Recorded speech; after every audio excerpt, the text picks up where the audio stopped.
আনিবুদুল্লাহ ওয়াস্তানিবুত তাগুত, আনিবুদুল্লাহ তোমরা আল্লাহর দাসত্ব করো, ওয়াস্তানিবুত তাগুত এবং তাগুত। তাদের চিন্তা চেতনা একটু আসে নাই যে আল্লাহ সুবহানাহু ওয়া তাআলার জমিন, আল্লাহ সুবহানাহু ওয়া তাআলার দেওয়া সূর্য, আল্লাহ সুবহানাহু ওয়া তাআলার দেওয়া চন্দ্র, আল্লাহ সুবহানাহু ওয়া তাআলার দেওয়া বাতাস, আল্লাহ সুবহানাহু ওয়া তাআলার দেওয়া বৃষ্টি, এগুলো সব উপভোগ করেছে, কিন্তু আল্লাহ সুবহানাহু ওয়া তাআলার বিধান দিয়ে বিচার ফয়সালা করার একটু মাথায় নিয়ে আসেনি, চিন্তাও করেনি। আল্লাহ সুবহানাহু ওয়া তাআলার প্রতিনিধিত্ব করার জন্য আপনাকে আমাকে পৃথিবীতে পাঠিয়েছেন, কিন্তু আপনি আমি পার্থিব জগতে এসে আল্লাহ সুবহানাহু ওয়া তাআলার প্রতিনিধিত্ব না করে আপনি আমি তাগুতের প্রতিনিধিত্ব করছি। আর তাগুত সম্পর্কে একটু জেনে নেব এই হাদিসের শেষের অংশে যেটা এসেছে। এই তাগুত সম্পর্কে আপনার আমার জন্য জানা অত্যন্ত জরুরি।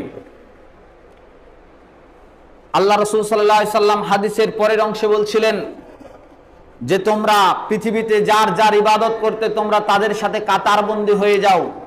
সকলেই তখন কাতারবন্দি হয়ে যাবে।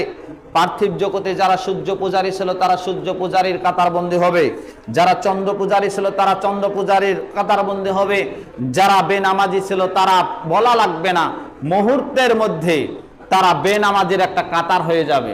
সেদিন আল্লাহ সুবহানাহু ওয়া তাআলার পক্ষ থেকে যখন ওয়ামতাজুল ইয়াউমা আইয়ুহাল মুজরিমুন, তোমরা যারা পৃথিবীতে অপরাধী ছিলে, পাপাচারী ছিলে, কাতারবন্দি হয়ে যাও, সেদিন সকলেই কাতারবন্দি হয়ে যাবে। এরপর আল্লাহ রাসূল সাল্লাল্লাহু আলাইহি সাল্লাম হাদিসের তৃতীয় অংশে বলছেন ওয়া ইয়াতবাউ মান কানা ইয়াবুদু তাওয়াগিত, যারা পার্থিব জগতে তাগুতের অনুসারী ছিল, যারা পার্থিব জগতে তাগুতের অনুসারী ছিল, সীমা লঙ্ঘনকারীদের অনুসারী ছিল।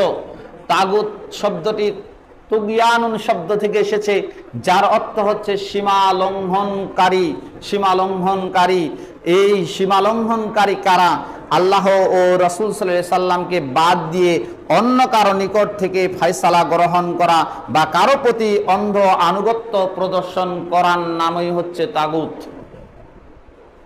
আল্লাহ সুবহানাহু ওয়া তাআলা যে বিচার ব্যবস্থা দিয়েছেন কোরআনুল কারীমের মাধ্যমে, আপনি আমি সেই কোরআনুল কারীমের বিচার ব্যবস্থার দিকে যদি আমি আপনি আহ্বান করি, কিন্তু আপনি সেদিকে অনুসরণ না করে সেই আহ্বানের দিকে ডাকে সাড়া না দিয়ে আপনি মানব রচিত সংবিধানের দিকে মানুষকে আহ্বান করে সেদিকে ডাকা শুরু করেছেন, তাহলে আপনি আল্লাহর বিধানের দিকে ডাকেননি, আপনি মানব রচিত সংবিধানের দিকে ডাকার কারণে আপনি তাগুতের দিকে ডাকেছেন।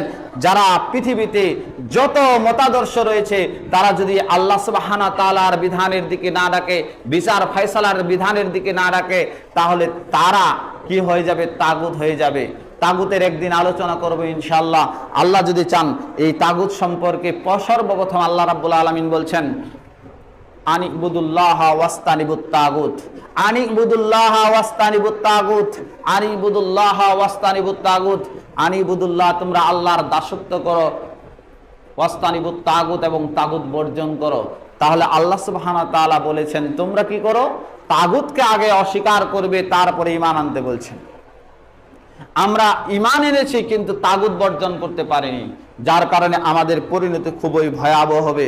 সম্মানিত হাজিরিন, সেদিনে তাগুতের কাতার আলাদা হয়ে যাবে। পার্থিব জগতে যতই ভালো হোক না কেন, কাল কিয়ামতের ময়দানে দেখলেই বুঝতে পারবেন এরা মানব রচিত সংবিধান বাস্তবায়নের জন্য, গণতন্ত্র প্রতিষ্ঠা করার জন্য মানুষদেরকে দাঁড়ে দাঁড়ে গিয়েছিল, ঘরে ঘরে গিয়েছিল, তাদেরকে আহ্বান করেছিল। তাদের চিন্তা চেতনা একটু আসে নাই যে আল্লাহ সুবহানাহু ওয়া তাআলার জমিন, আল্লাহ সুবহানাহু ওয়া তাআলার দেওয়া সূর্য, আল্লাহ সুবহানাহু ওয়া তাআলার দেওয়া চন্দ্র, আল্লাহ সুবহানাহু ওয়া তাআলার দেওয়া বাতাস, আল্লাহ সুবহানাহু ওয়া তাআলার দেওয়া বৃষ্টি, এগুলো সব উপভোগ করেছে, কিন্তু আল্লাহ সুবহানাহু ওয়া তাআলার বিধান দিয়ে বিচার ফয়সালা করার একটু মাথায় নিয়ে আসেনি, চিন্তাও করেনি, মানুষদেরকে আহ্বান করেনি।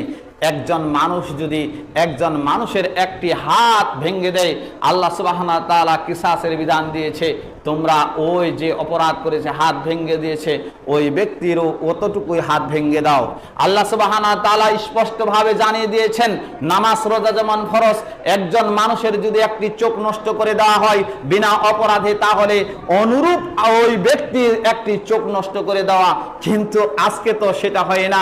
যারা সরকারি দলে থাকে তাদের দলের যতই অপরাধ হোক না কেন সেটা অপরাধ আর হয় না। যারা বিরোধিতা থাকে তারাই শুধুমাত্র অপরাধীর মধ্যে সে ঢুকে যায়।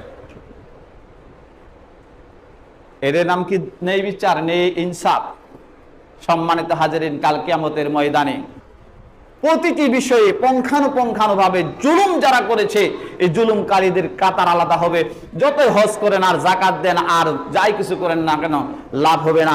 এই আয়াতগুলো যদি আপনি পরিপূর্ণ বিশ্বাসী হয়ে থাকেন,